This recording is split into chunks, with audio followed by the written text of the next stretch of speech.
શ્રદ્ધા રોજ કેરીઓ હજી કેરીઓ ચાલે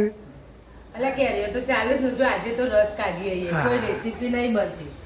આવું આ રસ કાઢે રસ તો તમે તો રોજ પેલા એમાં મિક્સરમાં કાઢતા હતા રોજ મિક્સરમાં કાઢીએ પણ આજે જો મમ્મી આયા હોય ને તો જૂના જમાનાની પદ્ધતિ પહેલા આવી રીતે સણના સાદડામાં રસ કાઢતા હતા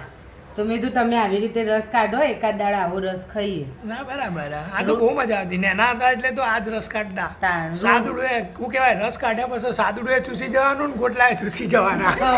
એટલે રોજ મિક્સરનો રસ ખાઈએ નેતારી લઈ લેવાનું નેતારી લઈ લેવાનું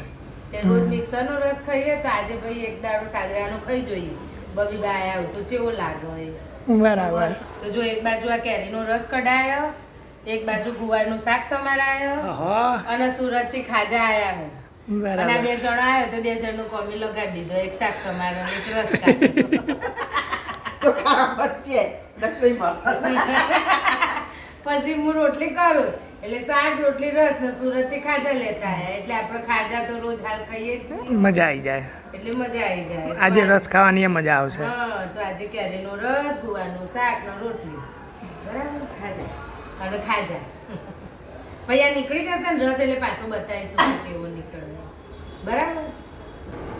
તો આપણો કેરીનો રસ તૈયાર છે જૂની પદ્ધતિ દ્વારા જો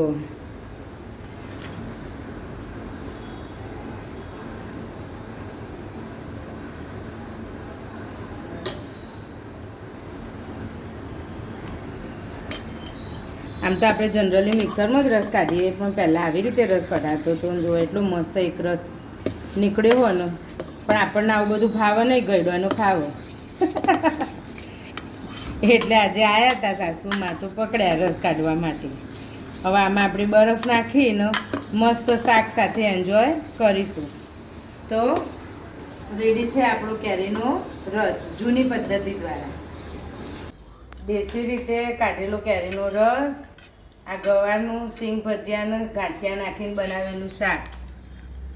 પછી ખાજા તીખા મરીવાળા રોટલીનો ગોળ અને રોટલી એકદમ મસ્ત લંચ તૈયાર થઈ ગયું તો ચલો ત્યાં ધરાઈને ખાવા રસ રોટલી